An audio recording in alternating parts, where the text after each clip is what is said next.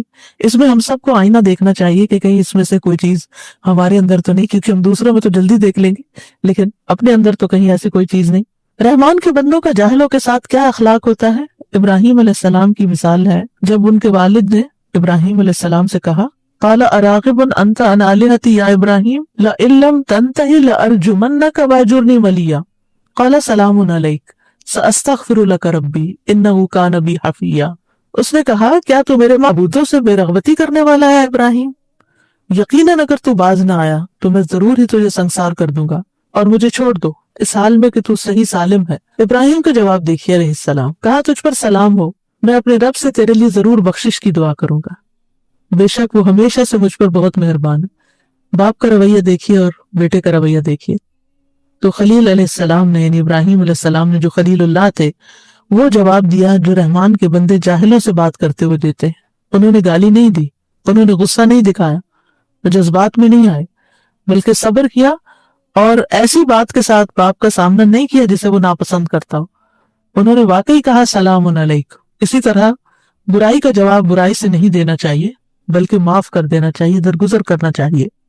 عبداللہ ابن عمرو بن عاص کہتے ہیں کہ تورات میں رسول اللہ صلی اللہ علیہ وسلم کو ان صفات کے ساتھ متصف کیا گیا، اے نبی بے شک ہم نے آپ کو گواہی دینے والا، بشارت دینے والا، ان پڑھوں کی حفاظت کرنے والا بنا کر بھیجا ہے۔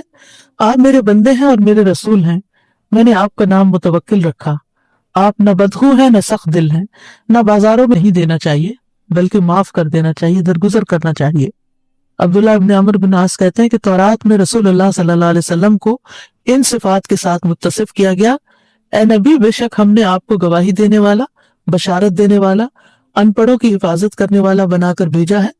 آپ میرے بندے ہیں اور میرے رسول ہیں، میں نے آپ کا نام متوکل رکھا۔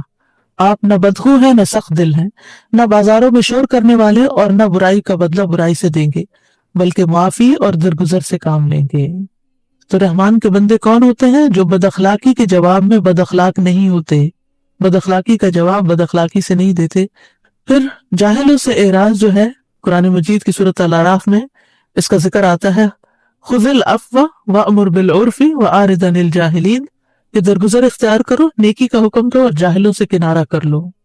کہا جاتا ہے کہ عمر بن عبدالعزیز بیت اللہ کا طواف کر رہے تھے تو آپ نے ایک آدمی کے پاؤں پر پاؤں رکھ دیا جو آپ کے پہلو میں طواف کر رہا تھا۔ اس آدمی نے عمر سے کہا کیا تم گدھے ہو؟ انہوں نے کہا نہیں، میں تو عمر بن عبدالعزیز ہوں۔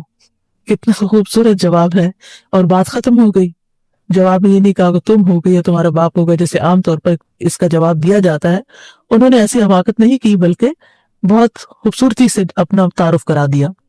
اسی طرح بعض اوقات بدسلوکی کے مقابلے میں صرف مسکرا دینا چاہیے، ناڈ اینڈ اسمائل، معاملہ وہیں ختم ہو جاتا ہے۔ حضرت انس کہتے ہیں، میں رسول اللہ صلی اللہ علیہ وسلم کے ساتھ چل رہا تھا، آپ کے جسم مبارک پر نجران کی بنی ہوئی موٹے حاشیے کی ایک چادر تھی۔ اتنے میں ایک دیہاتی آ گیا اور اس نے آپ کی چادر کو پکڑ کر اتنی زور سے کھینچا کہ میں نے رسول اللہ صلی اللہ علیہ وسلم کے مونڈے پر دیکھا کہ اس کے زور سے کھینچنے کی وجہ سے نشان پڑ گیا ہے۔ پھر اس نے کہا، اے محمد، جو اللہ کا مال آپ کے پاس ہے مجھے اس میں سے دیے جانے کا حکم دیجیے۔ تو رسول اللہ صلی اللہ علیہ وسلم اس کی طرف متوجہ ہوئے اور مسکرائے، اور آپ نے اسے دینے کا حکم دیا۔ تو آپ سوچئے کہ کس طرح اس شخص کی جہالت اور اکھڑ پن کا جواب آپ نے اتنی محبت کے ساتھ دیا۔ وَعِبَادُ الرَّحْمَنِ الَّذِينَ يَمْشُونَ عَلَى الْأَرْضِ هَوْنًا، عباد الرحمن زمین پر تواضع کے ساتھ چلتے ہیں۔ یہاں پر عاجزی اور زمین کو ساتھ ذکر کیا گیا ہے، اس بات کی یاد دہانی کے لیے کہ انسان مٹی سے پیدا ہوا ہے، اس کو اپنی اصل کو یاد رکھنا چاہیے۔ اگر وہ اپنی اصل کو یاد رکھے کہ مٹی تو پاؤں میں روندی جاتی ہے، تو وہ کبھی بھی تکبر نہ کرے۔ مٹی سے ہی پیدا ہوا اور مٹی میں ہی اس کو واپس مل جانا ہے۔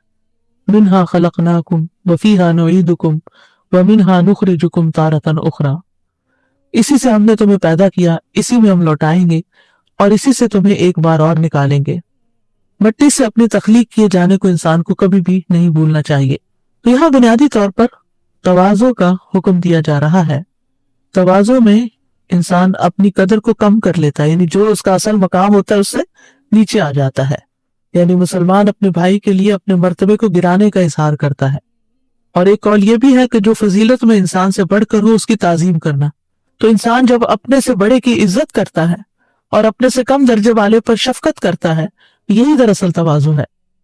مخلوق کے سامنے بازو جھکا دینا، راضی کہتے ہیں تواضع سے مراد خدمت بجا لانے میں فرق کو ترک کر دینا ہے، بڑے چھوٹے سب کی خدمت کرنا۔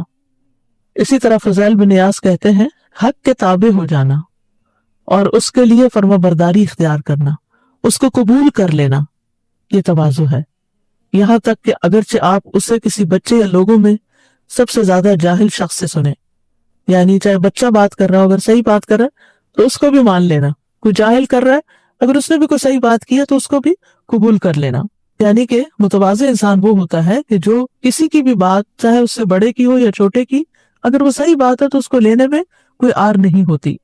ابن قیم رحمہ اللہ کہتے ہیں آپ کے لیے تواضع کا مرتبہ اس وقت تک درست نہیں ہو سکتا جب تک آپ حق کو ان لوگوں سے نہ سنیں جن سے آپ محبت کرتے ہیں، اور ان سے بھی جن سے آپ نفرت کرتے ہیں، کیونکہ عام طور پر جن سے ہم محبت کرتے ہیں ان کی حق بات کو تو ہم خوشی سے لے لیتے ہیں، لیکن جن سے ہمیں نفرت ہوتی ہے ان کی بات سچ بھی ہو تو ہمیں بہت کڑوی لگ جاتی ہے اور اس کو ہم قبول نہیں کرتے۔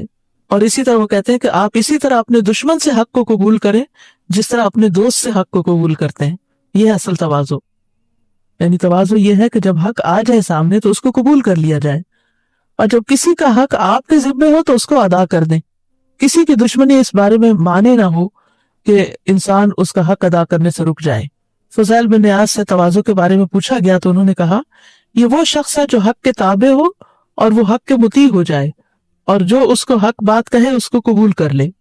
اسی طرح حسن بصری اور یونس اور ایوب آپس میں اکٹھے ہو کر نکلے تو تواضع کے بارے میں مذاکرہ کرنے لگے کہ تواضع کیا ہے۔ تو حسن بصری نے ان سے کہا کہ کیا تم لوگ جانتے ہو کہ تواضع کیا ہے؟ تواضع یہ ہے کہ جب آپ گھر سے نکلے تو آپ جس بھی مسلمان سے ملیں یہی سمجھے کہ وہ آپ سے اچھا ہے، یہ آپ سے بہتر ہے، یہ ہے اصل تواضع۔ بہت سے لوگ دنیاوی مال و دولت کی وجہ سے خود کو بڑی چیز سمجھتے ہیں اور مال و دولت والوں ہی کی عزت کرتے ہیں، یہ بھی تواضع کے خلاف ہے۔ یحییٰ بن ابی کثیر کہتے ہیں کہ تواضع کا خلاصہ 3 چیزوں میں ہے۔ یہ کہ آپ مجلس میں اعلیٰ مقام کی بجائے کم مقام پہ راضی ہو جائیں، یعنی یہ نہ چاہے کہ مجھے کوئی پرومیننٹ جگہ ملے، جیسے کسی خاص صوفے پہ بٹھایا جائے یا کسی خاص ٹیبل پہ بٹھایا جائے، جیسے شادیوں وغیرہ میں ہوتا ہے، وی آئی پیز کے لیے مخصوص جگہ ہوتی ہے۔ تو انسان یہ نہ سمجھے کہ مجھے کمتر سمجھا گیا ہے اور کسی اور جگہ پر بیٹھنے کے لیے کہہ دیا گیا ہے۔ جو آپ کو ملے آپ اسے پہلے سلام کہیں، یہ تواضع کی علامت ہے۔ اور یہ کہ آپ نیکی کی وجہ سے تعریف اور شہرت اور ریاکاری کو ناپسند کریں، یعنی آپ کو اپنی تعریف اچھی نہ لگے۔ تو تواضع پیدا کرنے کے لیے اللہ کی عظمت، اللہ کی بڑائی اور اپنے نفس کی قدر کو پہچاننا ضروری ہے۔ یعنی اگر کوئی یہ کہے کہ تواضع کیسے پیدا ہو، تو ایک طرف اللہ تعالیٰ کی پہچان کرے، اس کی عظمت کی، اور دوسری طرف اپنی حقارت کو کہ کہاں سے پیدا ہوا اور کیا چیز ہے اس پر نگاہ رکھے۔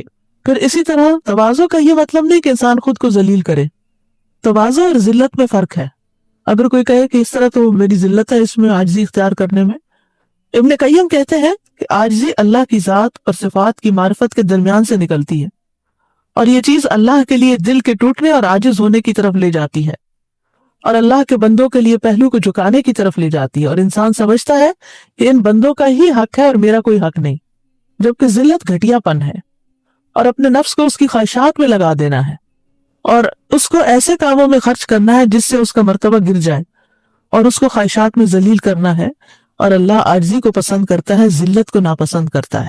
عاجزی اور تواضع ہمارے دین میں بہت اہمیت کی حامل ہے۔ نبی صلی اللہ علیہ وسلم کی صفت تھی فَبِمَا رَحْمَةٍ مِّنَ اللَّهِ لِنْتَ لَهُمْ، بس اللہ کی طرف سے بڑی رحمت ہے کہ آپ ان کے لیے نرم ہیں، یعنی آپ کے اخلاق کی تعریف کی گئی۔ آپ کو حکم دیا گیا وَخْفِضْ جَنَاحَكَ لِمَنِ اتَّبَعَكَ مِنَ الْمُؤْمِنِينَ، اور ایمان لانے والوں میں سے جو آپ کی اتباع کریں ان سے تواضع سے پیش آئیں۔ والدین کے لیے تواضع اختیار کی جائے۔ وَخْفِضْ لَهُمَا جَنَاحَ الذُّلِّ مِنَ الرَّحْمَةِ وَقُلْ رَبِّ ارْحَمْهُمَا كَمَا رَبَّيَانِي صَغِيرًا، اور ان پر رحم کرتے ہوئے یعنی والدین پر انکساری سے ان کے آگے جھکے رہو اور ان کے حق میں دعا کرو، اے میرے رب ان پر رحم فرما جیسا کہ انہوں نے بچپن میں مجھے محبت اور شفقت سے پالا تھا۔ یہ تمام انبیاء کی صفت بھی ہے۔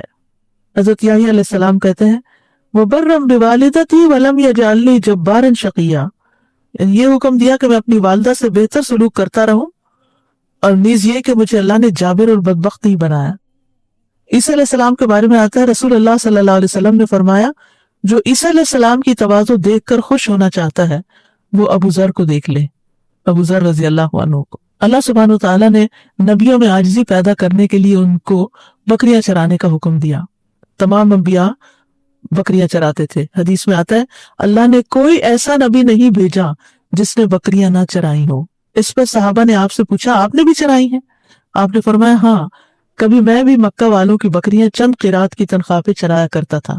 موسیٰ علیہ السلام کو بھیجا گیا اور وہ بکریاں چرایا کرتے تھے۔ داؤد علیہ السلام جو بعد میں بادشاہ بنے وہ بھی بکریاں چراتے تھے۔ آپ نے فرمایا اور میں بھی مقام اجیاد میں بکریاں چرایا کرتا تھا۔ اسی طرح تمام لوگوں کو یہ حکم دیا گیا ہے کہ عاجزی اختیار کرے، یہاں تک کہ کوئی کسی پر فخر نہ کرے اور نہ ہی کوئی کسی پر زیادتی کرے۔ یہ صحیح مسلم کی حدیث ہے۔ کامل ایمان والوں کی یہی صفت ہے اذلۃ علی المؤمنین، کہ اپنے مسلمان بھائیوں کے لیے تواضع اختیار کرتے ہیں۔ حدیث میں مومن کی عاجزی کی مثال دی گئی۔ مومن آسان اور نرم ہوتے ہیں، اس مانوس اونٹ کی طرح کہ اگر اس کو اپنے پیچھے چلایا جائے تو وہ مطیع ہو کر چلا آتا ہے، اگر اس کو پیچھے سے ہانکا جائے تو وہ آگے ہانکا جاتا ہے، اگر تم اس کو چٹان میں بھی بٹھاؤ تو بیٹھ جاتا ہے۔ یعنی آپ دیکھیے کہ اونٹ کتنا اونچا لمبا جانور، انسان کے قد سے اونچا اور انسان سے مضبوط تر، لیکن انسان اس کو اپنے قابو میں کر لیتا ہے، اس کو بٹھاتا ہے تو وہ مان جاتا ہے، اس کی بات بیٹھ جاتا ہے۔ تو اس سے مومن کی مثال دی گئی۔ معاذ بن جبل کہتے ہیں بندہ اس وقت تک ایمان کی چوٹی تک نہیں پہنچ سکتا جب تک انکساری سے بلند مرتبے سے زیادہ عزیز نہ ہو جائے اور دنیا کا تھوڑا ساز و سامان اسے زیادہ سے محبوب نہ ہو جائے، اور جن لوگوں سے محبت اور نفرت کرتا ہے وہ ان سے حق کے مطابق ہی محبت اور نفرت کرے، یعنی جتنا حق ہو اتنی ہی محبت ہو اتنی ہی نفرت ہو، اور لوگوں کے لیے اس طرح فیصلہ کرے جس طرح وہ اپنی ذات اور اپنے گھر والوں کے لیے کرتا ہے۔ اللہ کے محبوب بندے ہیں وہ جن کے اندر نرمی اور شفقت ہو۔ افضل انسان وہ ہے جو بلند مرتبہ ہوتے ہوئے بھی عاجزی اور انکساری کرے اور باوجود قدرت کے زہد اختیار کرے اور اپنی قوم کے خلاف مدد کرنا چھوڑ دے۔ تواضع صاحب علم اور صاحب فضل لوگوں کا اخلاق ہوتا ہے۔ علم والے متواضع ہوتے ہیں اور صاحب اخلاق ہوتے ہیں، اور یہ ان کے علم والا ہونے کی پہچان ہوتی ہے، اور ایسے لوگ اللہ کے نزدیک بہت قابل قدر ہوتے ہیں۔ سلف صالحین کی تواضع کی چند مثالیں ہیں۔ خیثمہ کہتے ہیں کہ حارث بن قیس جوفی ہیں جو کہ عبداللہ رضی اللہ عنہ کے اصحاب میں سے ہیں، اور سب لوگ ان سے بہت خوش تھے، تو وہ ایک یا دو آدمیوں کے پاس بیٹھ کر انہیں احادیث اور علم بیان کرتے، پھر جب زیادہ ہو جاتے تو کھڑے ہو جاتے اور انہیں چھوڑ دیتے، یعنی کراؤڈ بڑا ہوتا تو وہ اڑ جاتے۔ عامش ابراہیم سے روایت کرتے اور وہ علقمہ سے روایت کرتے کہ جب عبداللہ بن مسعود فوت ہوئے اور علقمہ عبداللہ بن مسعود کے بڑے شاگردوں میں سے سب سے بڑے تھے، تو ان سے کہا گیا آپ اس مجلس تدریس پر بیٹھ جائیں اور لوگوں کو سنت سکھائیں۔ تو انہوں نے کہا کیا تم چاہتے ہو کہ میری ایڑیوں کو روندا جائے، یعنی لوگ میرے پیچھے پیچھے چلیں اور میں سردار بن کر آگے آگے چلوں؟ نہیں، ایسا نہیں ہو سکتا۔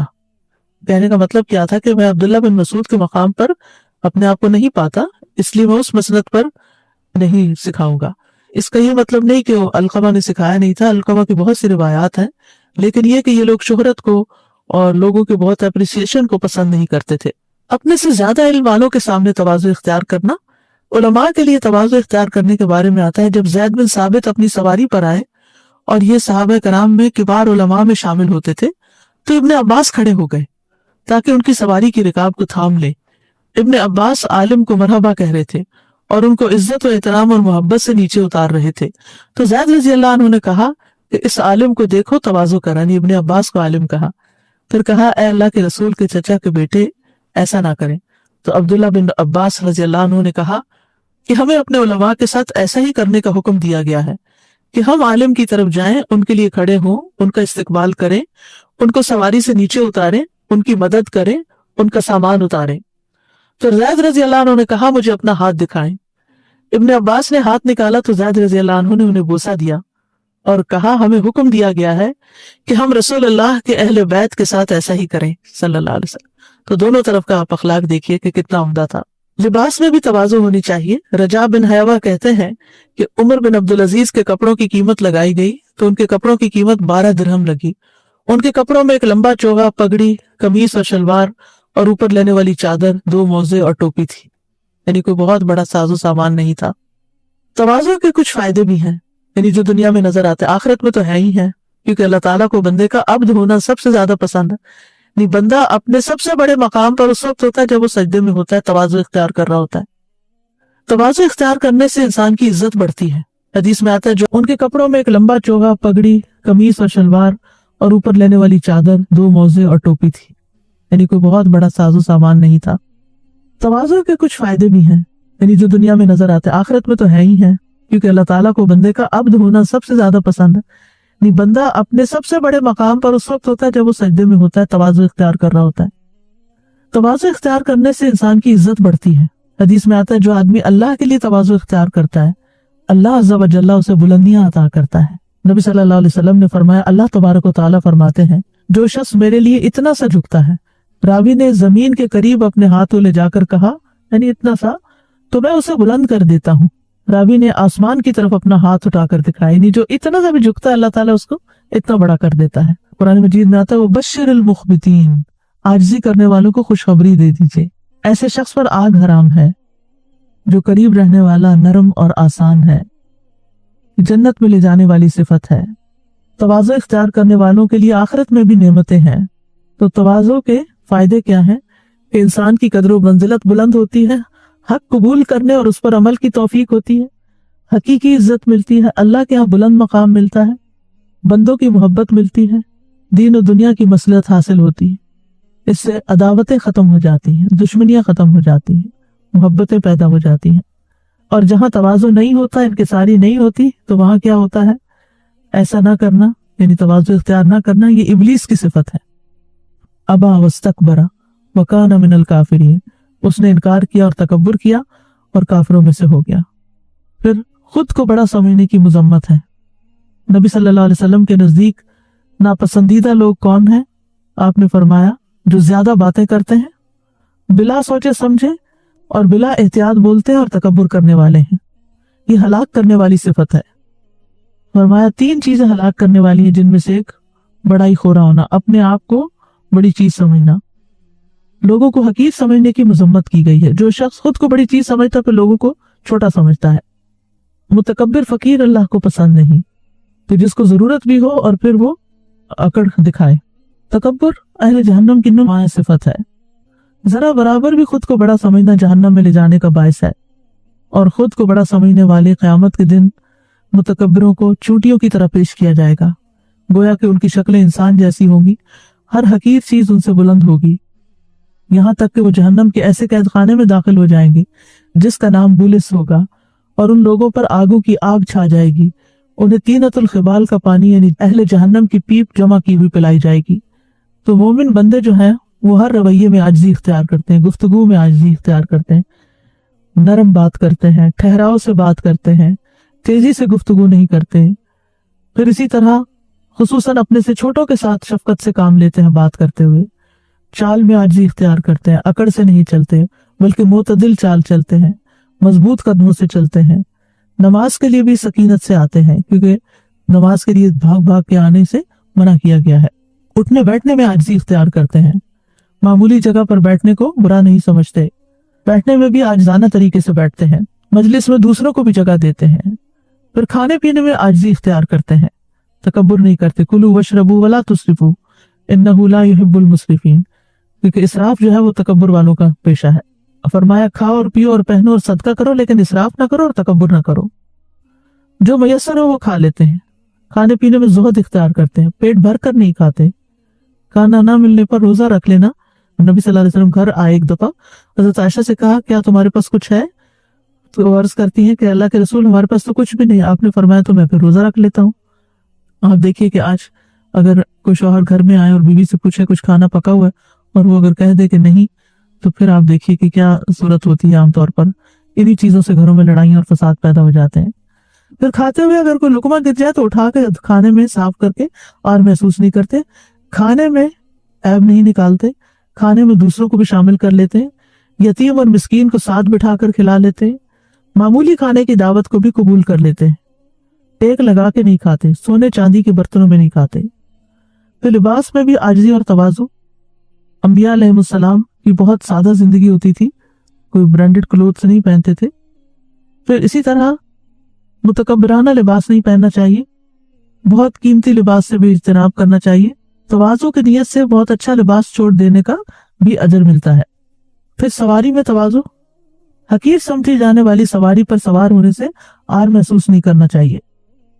پھر اسی طرح گھر والوں کے ساتھ تواضع، سب سے اچھا اخلاق گھر والوں کو دکھانا چاہیے، محبت کا اظہار کرنا چاہیے، گھر کے کام کاج میں تعاون کرنا چاہیے، بیوی کی جائز فرمائشیں پوری کر دینی چاہیے، ان کے ساتھ دل لگی کرنی چاہیے۔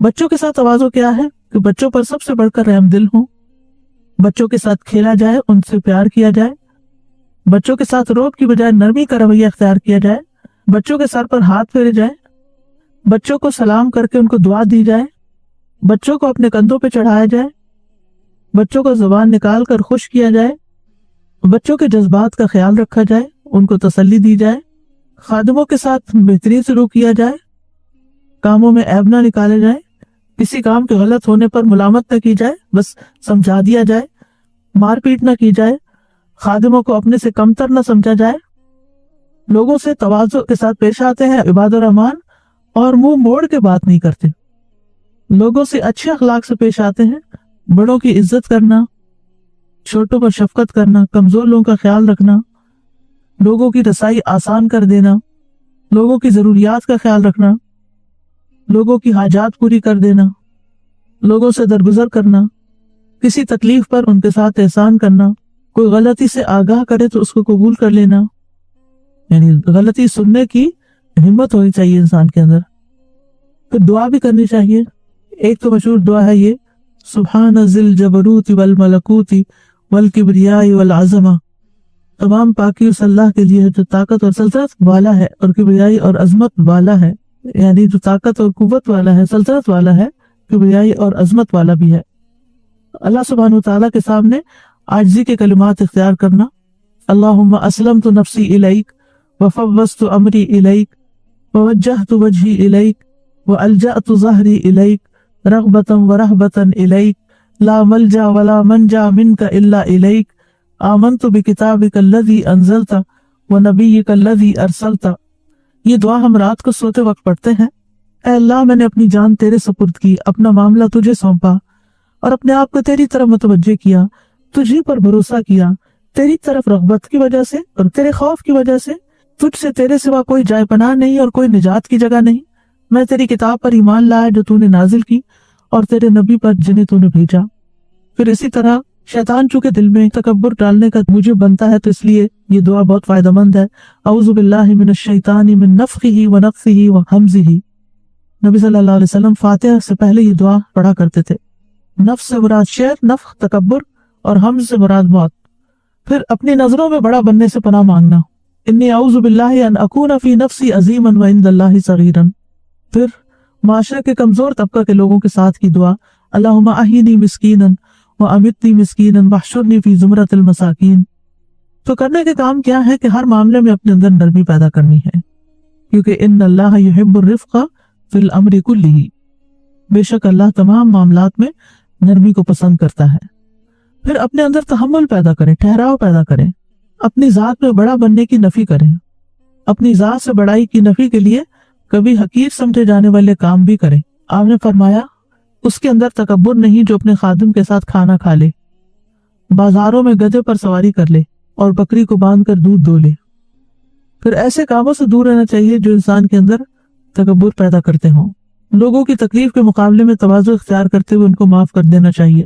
لوگوں کو آسانیاں دیں، اللہ آپ کو آسانی دے گا۔ سختی سے بچیں۔ اللہ سبحانہ وتعالی ہمیں ان تمام چیزوں پر عمل کی توفیق عطا فرمائے۔ وآخر دعوانا ان الحمد للہ رب العالمین۔ سبحانک اللہم وبحمدک، اشہد ان لا الہ الا انت، استغفرک واتوب الیک۔ السلام علیکم ورحمۃ اللہ وبرکاتہ۔ ڈاکٹر فرحت ہاشمی صاحبہ کے مستند بیانات سننے کے لیے ہمارے چینل قرآنک پلس کو سبسکرائب کریں۔ یہاں قرآن و حدیث کی روشنی میں